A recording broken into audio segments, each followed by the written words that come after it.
Hello विद्यार्थी मित्रांनो, आज आपण बघणार आहोत पोटेन्शियल डिफरन्स. मागच्या क्लासमध्ये आपण बघितलं की इलेक्ट्रिसिटी ही हायर पोटेन्शियलकडून लोअर पोटेन्शियलकडे कशा प्रकारे ट्रॅव्हल करते आणि इलेक्ट्रॉन हे लोअर पोटेन्शियलकडून हायर पोटेन्शियलकडे कशा प्रकारे ट्रॅव्हल करते हे आपण मागच्या क्लासमध्ये शिकलो. पण ह्या क्लासमध्ये आपल्याला शिकायचं आहे की नेमकं पोटेन्शियल डिफरन्स काय असतो हे आपल्या इथं बघायचं आहे. आता ज्यावेळेस आपण एखादा इलेक्ट्रिक जो सेल असतो किंवा केमिकल सेल ज्याला आपण म्हणतो, जी घड्याळातला सेल असतो तो ड्राय सेल ज्याला आपण म्हणतो तो, त्यामध्ये ज्यावेळेस इलेक्ट्रॉन ट्रान्सफर होतात त्या ठिकाणी काही प्रमाणात काहीतरी वर्क घडत असेल तर तीच माहिती आपल्याला आता या ठिकाणी घ्यायची आहे. ठीक आहे, चला तर मग आता करूया सुरू. ओके, आता आपण काय करणार की ज्यावेळेस आपण एक सेल आहे, सपोज एक मिनिट, एक सेल आहे, त्या सेलमध्ये आपल्याला माहिती आहे एक सेलचे डायग्राम काढूया आपण पहिले.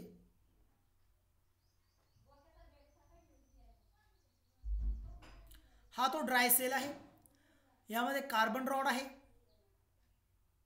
म्हणजे यामध्ये काय असणार, एक पॉझिटिव्ह टर्मिनल असणार आणि एक निगेटिव्ह टर्मिनल असणार, बरोबर आहे की नाही, पॉझिटिव्ह आणि निगेटिव्ह. मग ज्यावेळेस आपण त्या वायरला काय करतो, ज्यावेळेस आपण याच्या पॉझिटिव्ह टर्मिनलला निगेटिव्ह टर्मिनल सोबत काय करतो, जोडत असतो, त्यावेळेस या ठिकाणी काय होणार, एक केमिकल रिॲक्शन. काय होणार त्या ठिकाणी, एक केमिकल रिॲक्शन होणार, केमिकल रिॲक्शन. आता ज्यावेळेस केमिकल रिॲक्शन घडणार त्या ठिकाणी काय होणार, मग इलेक्ट्रिसिटी फ्लो होणार. ओके, केमिकल रिॲक्शन झाली की इलेक्ट्रिसिटी तयार होईल आणि इलेक्ट्रिसिटी काय होईल, फ्लो होईल. पण आता इलेक्ट्रिसिटी फ्लो होणं म्हणजे नेमकं काय फ्लो होणं हे आपण काल बघितलं होतं. इलेक्ट्रिसिटी फ्लो होण्यासाठी काय गरजेचं आहे, फ्लो ऑफ इलेक्ट्रॉन. काय फ्लो झाले पाहिजे, फ्लो ऑफ इलेक्ट्रॉन. जेव्हा इलेक्ट्रॉन्स फ्लो होतील तेव्हाच इलेक्ट्रिसिटी काय होऊ शकते, फ्लो होऊ शकते. मग आपण काल एवढंही बघितलं होतं की मागच्या क्लासमध्ये की इलेक्ट्रॉन हे निगेटिव्ह टर्मिनलकडून पॉझिटिव्ह टर्मिनलकडं काय होत असतात, ट्रॅव्हल असतात. इलेक्ट्रॉन हे कुठून जातात, निगेटिव्ह टर्मिनलकडून पॉझिटिव्ह टर्मिनलकडे. आणि इलेक्ट्रिक करंट कसा जातो, पॉझिटिव्ह टर्मिनलकडून निगेटिव्ह टर्मिनलकडे, हेही आपण बघितलं. ठीक आहे, चला तर मग आता बघूया आपण. आता मग आपल्याला माहिती आहे की पोटेन्शियल डिफरन्स म्हणजे काय. मग काय आहे पोटेन्शियल डिफरन्स म्हणजे की दोन पॉईंटमधील, सपोज ए पॉईंट, एक खूप कमी झाला, ए पॉईंट आणि बी पॉईंट, या दोन पॉईंटमध्ये, ए आणि बी या दोन पॉईंटमध्ये जो चार्जचा डिफरन्स असेल, जो चार्जचा डिफरन्स असेल त्यालाच आपण म्हणणार पोटेन्शियल डिफरन्स. ए आणि बी पॉईंटमध्ये जो चार्जमधला डिफरन्स असेल त्यालाच आपण पोटेन्शियल डिफरन्स म्हणणार आहे. मग आता जर आपल्याला या बी पासून ए कडे काय करायचंय, इलेक्ट्रॉन मूव्ह करायचे, बरोबर आहे. आता सपोज बी कडून ए कडे इलेक्ट्रॉन काय झाले, मूव्ह झाले, बरोबर आहे की नाही. आता मूव्ह झाले ज्याला आपण चार्ज म्हणतो, इलेक्ट्रॉन म्हणजे चार्ज मूव्ह झाला, सरळ सरळ निगेटिव्ह चार्ज. मग आता चार्ज मूव्ह झाला तर लक्षात घ्या, इथं मी एक शब्द लिहितोय, चार्ज आपण डिनोट करत असतो, चार्ज आपण डिनोट करत असतो क्यू, बरोबर. चार्ज आपण कसे डिनोट करतो, क्यू. आणि पोटेन्शियल डिफरन्स आपण डिनोट करत असतो, माहीत असेल तुम्हाला, मागच्या क्लासमध्ये तुम्ही शिकले potential difference. Potential difference P D आपण डिनोट करत असतो व्ही. आणि लास्ट राहिलं काय, राहिलं वर्क, जे की वर्क घडणार आहे, म्हणजे बी कडून ए कडे जे चार्ज ट्रान्सफर होणार त्याला आपण वर्क म्हणणार, बरोबर आहे. मग वर्क आपण डिनोट करत असतो डब्ल्यू मध्ये, बरोबर की. मग आपण लिहू शकतो, फॉर्म्युला काय लिहिता येईल की या बी कडून काही चार्जेस निघून ए कडे गेले म्हणजे काहीतरी वर्क घडलं, पण त्याला आपण काय म्हणलं, पोटेन्शियल डिफरन्स म्हणलं. चला तर मग आता बघूया. ओके, चला तर आपण काय करू, बघू त्याला. Potential difference is equal to, बघा potential difference is equal to काय काय घडलं तिथं, वर्क कधी घडलं, ज्या वेळेस चार्ज हे ट्रान्सफर झाले, बरोबर आहे की नाही, ज्या वेळेस चार्ज हे ट्रान्सफर झाले. मग आपण लिहू शकतो टोटल चार्ज ट्रान्सफर. काय लिहू शकतो आपण, टोटल चार्ज ट्रान्सफर लिहू शकतो. म्हणजे कधी पोटेन्शियल डिफरन्स कधी कसा मोजला जाईल की काहीतरी चार्ज हे ट्रान्सफर होतील, मग ट्रान्सफर झाले की नेमकं काय घडणार आहे, त्या ठिकाणी काय घडणार, वर्क घडणार आहे.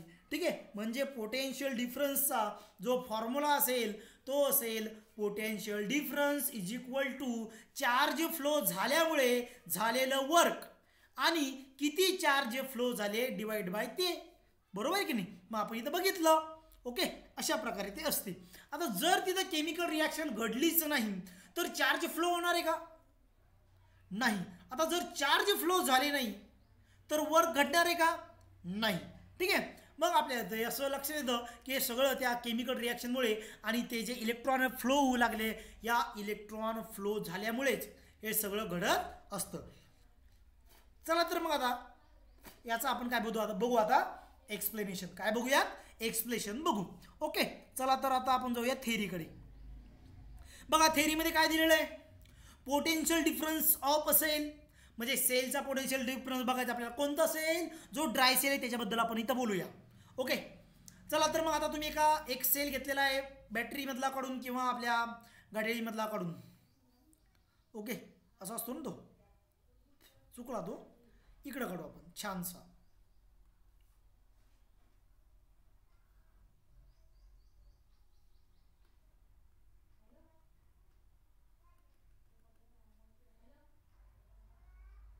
आणि हिच्यात असणार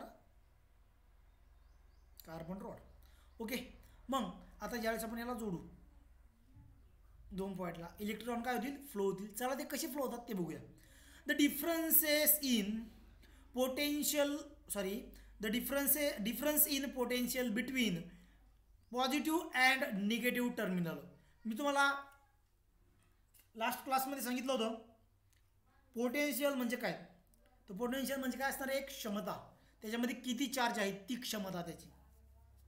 between positive and negative terminal of a cell is the potential difference of that cell. मग काय आता पोटेन्शियल डिफरन्स कशा म्हणणार तुम्ही, 2 पॉईंटमधील, एक निगेटिव्ह आणि एक पॉझिटिव्ह पॉईंटमधील जो डिफरन्स असेल चार्जचा, त्या चार्जच्या डिफरन्सलाच तुम्ही म्हणणार पोटेन्शियल डिफरन्स. आणि आपण पोटेन्शियल डिफरन्स हा दाखवत असतो कशानं, पी डी लिहिणार आणि दाखवणार आपण त्याला व्ही ने, बरोबर. मग आता चार्ज कशाला म्हणणार आपण, चार्ज आपण दाखवणार क्यू आणि वर्क आपण दाखवणार डब्ल्यू. ओके, असं ते राहील. समोर बघूया. The potential difference is caused by chemical reaction occur inside the cell.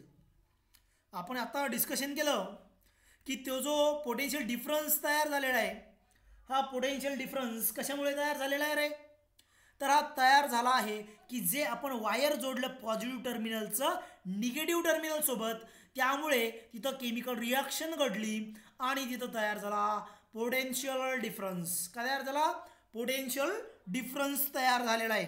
Okay, चला तर समोर बघूया. आता पोटेन्शियल डिफरन्स तयार झाल्यामुळे त्या ठिकाणी काय होणार आहे, ते जे इलेक्ट्रॉन्स असतील किंवा निगेटिव्ह चार्जेस असतील ते काय करतील, आता फ्लो करतील, मोशन करतील. कुठून, lower potential to higher potential. हे आपण काल बघितलं होतं, lower potential to higher potential. ते काय करतील, मूव्ह करायला लागतील, मोशन करायला लागतील, ट्रॅव्हल करायला लागतील, ट्रान्सफर होतील, आहे की नाही. चला तर वाचूया मग आता. The potential difference set the electron in motion and result in the flow of electricity through a conducting wire connected to the two end of the cell. बघा मग आपण सांगितलं इलेक्ट्रॉन ट्रान्सफर झाले, इलेक्ट्रॉन मोशन मध्ये आले, electron motion झालं म्हणजे charge flow झाले, चार्ज फ्लो झाले म्हणजे इलेक्ट्रिसिटी फ्लो झाली. आणि हे कशातून घडलं? हे घडलं कंडक्टिंग वायरमधून. कशातून घडले? कंडक्टिंग वायरमधून. जे की तुमचं कॉपर वायर असेल, आयर्न असेल, ॲल्युमिनियम असेल, जे काही असेल ते. ठीक आहे. का? कारण आपण त्याला निगेटिव्ह टर्मिनलला आणि पॉझिटिव्ह टर्मिनलला जोडलेलं आहे. आपण काय केलंय? पॉझिटिव्ह टर्मिनलला आणि निगेटिव्ह टर्मिनलला त्याला जोडलेलं आहे. ठीक आहे. मग amount of work is done carry a unit charge. बघा, amount of work is done carry a unit positive charge from A to B. From A to B म्हणजे काय? जसे इलेक्ट्रॉन हे बी कडून ए कडे गेले निगेटिव्ह चार्जेस, त्याचप्रमाणे ए कडून बी कडे काय जाणार? पॉझिटिव्ह चार्जेस जाणार आहेत. मग जेवढे पॉझिटिव्ह चार्ज हे ट्रान्सफर होतील, जेवढे पॉझिटिव्ह चार्ज हे ट्रान्सफर होतील तेवढा त्यामधला काय असेल? Potential difference. चला तर बघूया आपण एकदा. इथं एकदा थोडंसं एक्सप्लेन करून द्या.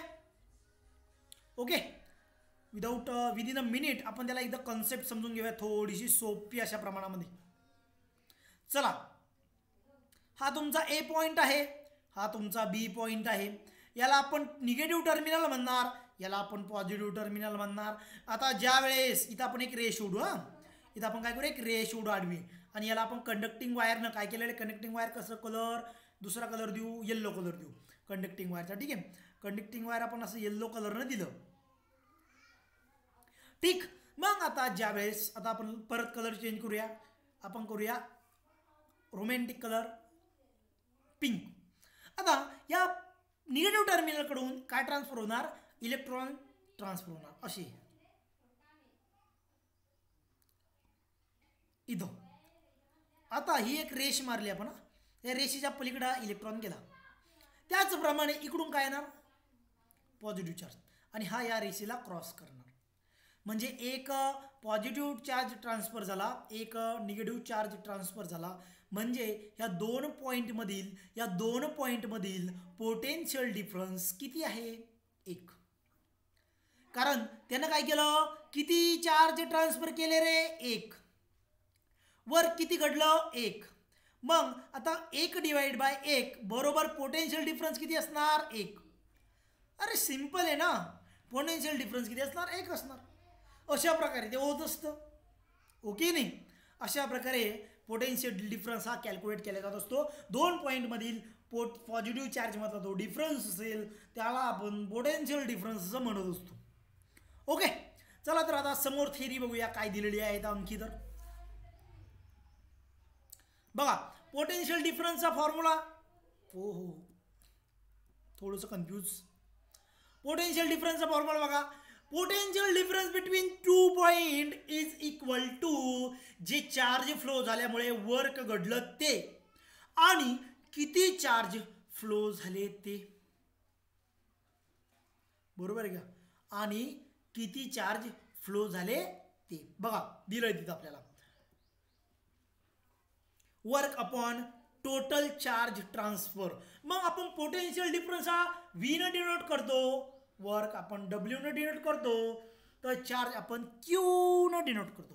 ओके, चार्ज आपण कशा डिनोट करतो? क्यू ने डिनोट करत असतो. मग आता याचं युनिट काय? याला काहीतरी युनिट असेल तर पोटेन्शियल डिफरन्स युनिट आहे व्होल्ट. बरोबर. वर्कचं युनिट आहे जूल. आणि तो जो आपला हे आहे चार्जचं युनिट आहे कुलम. ठीक आहे. म्हणजे हे झालं तुमचं पोटेन्शियल डिफरन्सचं युनिट जूल अपॉन कुलम. काय झालं? Joule upon coulomb. चला तर इकडे थोडंसं एक्सप्लेन करू ना. चला याला थोडंसं पुसून घेऊया. सगळ्यांनी लक्ष द्यायचं. एकदम सिंपल आहे, रट्टा मारायची गरज नाही. समजून घ्या. Potential difference is equal to formula काय आहे? वर्क अपॉन चार्ज आपण त्याला म्हणू. म्हणजे फॉर्म्युला तयार होतो. VD दाखवतो आपण व्हीमध्ये, वर्क दाखवतो आपण डब्ल्यूमध्ये आणि चार्ज दाखवतो आपण क्यूमध्ये. मग पोटेन्शियल डिफरन्सचं युनिट आहे व्होल्ट, वर्कचं युनिट आहे जूल आणि चार्जचं युनिट असते कुलम. म्हणजे पोटेन्शियल डिफरन्सचं युनिट काय असणार, जूल अपॉन कुलम. ओके, काय असणार, जसं की मीटर पर सेकंद असते कशाचं, डिस्प्लेसमेंटचं, त्याच प्रकारे जूल अपॉन कुलम राहील. जूल असेल वर्कचं, कुलम असेल चार्जचं, किती चार्ज ट्रॅव्हल झाले. सपोज आता 1 वोल्ट जर असेल तर 1 जूल चार्ज ट्रान्सफर झाले असतील, 1 जूल एवढं वर्क घडलं असेल, त्याचबरोबर 1 कुलम एवढे चार्ज हे ट्रान्सफर झाले असतील. मला वाटतं तुम्हाला लक्षात आलं असेल. तर चला आपण आता थिअरॉटिकल पार्टकडे बघूया. The potential difference the SI system is volt. आता हे जे वोल्ट आहे हे एका सायंटिस्टचं नाव आहे अलेक्झांड्रा वोल्टा. वोल्ट कोणाचं नाव आहे, अलेक्झांड्रा वोल्टा यांनी सगळ्यात पहिले इलेक्ट्रिक सेल तयार केला होता आणि त्या पोटेन्शियल डिफरन्स मोजला होता. आणि म्हणून तो जो पोटेन्शियल डिफरन्सचं युनिट ठेवलेलं आहे ते आहे काय, वोल्ट. जसं की फोर्स हे सगळ्यात पहिले आपल्या न्यूटन यांनी मोजलं, त्याचं युनिट मग आपण काय सांगतो, न्यूटन हे युनिट सांगतो. त्याचप्रमाणे इथं आपण काय सांगणार, वोल्ट हे काय युनिट असणार, पोटेन्शियल डिफरन्स युनिट असणार आहे. चला तर आता फ्री इलेक्ट्रॉन बघूया आपण. काय असतं फ्री इलेक्ट्रॉन, चला तर थोडीशी कन्सेप्ट समजून घेऊया. हा आता आहे एक एलिमेंट, हा काय एक एलिमेंट आणि ह्या आहे त्याच्या सेल, शेल ज्याला म्हणतो आपण. ठीक आहे, हे त्याच्या शेल कोणत्या कोणत्या, KLMN या त्याच्या सेल आहेत. मग आपल्याला माहिती हा जो न्यूक्लियस आहे बाबांनो, हा जो न्यूक्लियस आहे या न्यूक्लियसची जेवढी K सेलला पकडून ठेवण्याची कॅपॅसिटी असेल तेवढीच कॅपॅसिटी L सेलला असणार आहे का, तर आन्सर आहे नो. आन्सर काय असणार, नो. बिकॉज K हा न्यूक्लियसच्या खूप जवळ आहे आणि K मध्ये इलेक्ट्रॉन असतील मायनस चार्ज आणि प्रोटॉन्स असतील पॉझिटिव्ह चार्ज, मग त्याला पक्क पकडून ठेवतील ते. पण जेवढं अंतर जास्त तेवढा त्यातला force of attraction between charge proton and electron outermost सेलमधील, त्यामध्ये तो कसा असणार, कमी असणार. म्हणून आउटरमोस्ट सेलमधला इलेक्ट्रॉन हा सहज काय केला जाऊ शकतो, लॉस केला जाऊ शकतो, तो निघून जातो. आणि म्हणून त्या इलेक्ट्रॉनला शब्द दिलेला आहे फ्री इलेक्ट्रॉन. काय शब्द आहे त्याला, फ्री इलेक्ट्रॉन. म्हणजे मोकाट इलेक्ट्रॉन येतो तो त्याच्या कक्षाला, त्याच्या ऑर्बिटला सोडून जाऊ शकतो. आणि हीच तर मॅजिक आहे या ठिकाणी, जी इलेक्ट्रिसिटी ट्रान्सफर होते.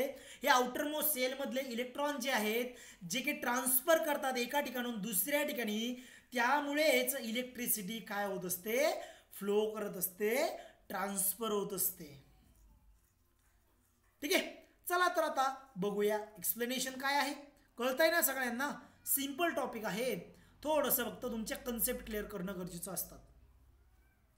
बघा, त्यांनी एक ॲटम दिला, ॲटमच्या आउटरमोस्ट सेलमध्ये काही इलेक्ट्रॉन्स दिलेत आणि मधात काय दिलाय, एक न्यूक्लियस दिलेला आहे. बघा आता आउटरमोस्ट सेलमधला इलेक्ट्रॉन आपल्याला माहिती आहे लूजली बॉन्डेड असतो, तो त्याच्या न्यूक्लियस सोबत लूजली बॉन्डेड म्हणजे वीक बॉन्ड असतो त्यांचा, एकदम कच्चा बॉन्ड असतो जो की तुटू शकतो पटकन आणि तो त्याच्या कक्षेला सोडून जाऊन बाहेर जाऊ शकतो पटकन. ठीक आहे, मग आता इथलचा इलेक्ट्रॉन इकडे जाणार, इकडचा इलेक्ट्रॉन इकडे जाणार की आणि परत इकडचा इलेक्ट्रॉन इकडे जाणार, इकडचा इलेक्ट्रॉन इकडे जाणार. म्हणजे काय रे बाबांनो, की तो जो इलेक्ट्रॉन आहे तो काय होणार आहे, एका ठिकाणून दुसऱ्या ठिकाणी ट्रान्सफर होणार आहे. आणि आपल्याला माहिती आहे प्रत्येक वायरामध्ये खूप सारे बिलियन ऑफ ॲटम्स असतील, बिलियन ऑफ ॲटम्सचे कितीतरी इलेक्ट्रॉन्स असतील आणि प्रत्येकाचा एक इलेक्ट्रॉन जर ट्रान्सफर झाला, प्रत्येकाचा जर एक इलेक्ट्रॉन ट्रान्सफर झाला तर इलेक्ट्रॉन ट्रान्सफर चेन त्या ठिकाणी तयार होते, इलेक्ट्रॉन ट्रान्सफर होण्याची चेन त्या ठिकाणी तयार होते आणि चार्जेस हे कंटिन्यू ट्रान्सफर करतात आणि म्हणून इलेक्ट्रिसिटीसुद्धा काय करू शकते, ट्रान्सफर होऊ शकते. बघा इथं आता खूप सारे ॲटम्स दिलेत, याचा इलेक्ट्रॉन इथं, याचा इथे, याचा इथे, याचा इथं, याचा इथं, याचा इथं, याचा इथं, याचा अर्थ सगळ्यात शेवटचा इलेक्ट्रॉन इथपर्यंत पोहोचू शकतो की नाही, म्हणजे इलेक्ट्रिक चार्ज ट्रॅव्हल होऊ शकतो की नाही, 100% होऊ शकतो. बघा तर मग आता weakly attach outer most electron atom in a conducting solid. सॉलिडमध्ये जे ॲटम्स आहेत त्या ॲटमच्या आउटर मोस्ट सेलमध्ये जे इलेक्ट्रॉन्स असतील ते इलेक्ट्रॉन त्यांच्या न्यूक्लियस सोबत, प्रोटॉन सोबत वीकली बॉन्डेड असतील, लूजली बॉन्डेड असतील, म्हणून ते त्याचा ऑर्बिट सॉल्व करून निघून बाहेर जाऊ शकतात आणि एका ठिकाणून दुसऱ्या ठिकाणी जाऊ शकतात. चला तर एक्झाम्पल बघूया आपण. आता हा एक आउटर मोस्ट सेल, याच्यात आहे 2 इलेक्ट्रॉन, याची कॅपॅसिटी समजा 8 जरी असली पण 2 इलेक्ट्रॉन आहे. समोर आहे दुसरा ॲटम, त्याच्यामध्ये 2 इलेक्ट्रॉन आहे. मग हा इलेक्ट्रॉन काय केलं, त्याच्या इलेक्ट्रॉनला सोडलं, त्याच्या ऑर्बिटला सोडेन तो इथं गेला. मग आता किती झाले इथं 3. मग आता 3 इलेक्ट्रॉनला हा सहन करू शकतो का, नाही करू शकत. त्याच्या घरात 2 व्यक्ती झोपायची जागा आहे आणि तिसरा व्यक्ती त्या ठिकाणी झोपायला आला, तर तो त्या माणसाला जागा देऊ शकतो का तिथं, नाही देऊ शकत. मग हा काय करतो, तू समोरच्याच्या घरी जाय, तू काय कर आता समोरच्याच्या घरी जाय. मग समोरचा काय म्हणतोय, बाबा माझ्याकडे पण 2च लोकांची जागा आहे, बरं मी तुला इथं जागा देऊ शकत नाही, मग तू आता काय कर समोरच्याच्या घरी जाय. आणि अशा प्रकारे ती चेन कंटिन्यू होते आणि चार्ज हा काय होऊ शकतो, फ्लो होऊ शकतो पहिल्या ॲटमपासून तर शेवटच्या ॲटमपर्यंत. कळतंय का, कन्सेप्ट क्लिअर होत आहे का, ठीक आहे. अशा प्रकारे ते होत असते. आता इथं बघा आपल्याला थोडंसं काय नाव याचं सायंटिस्टबद्दल बोलायचं आहे. And introduction to the scientist. सायंटिस्टबद्दल घेऊ ना थोडीशी माहिती. कोणतं सायंटिस्ट आहे, the Italian scientist Alessandro Volta construct the first electric cell. मी तुम्हाला सांगितलं की जे ओल्ट आपण पोटेन्शियल डिफरन्सला जे युनिट दिलं, जसं की आपण फोर्सचं युनिट न्यूटन म्हणतो,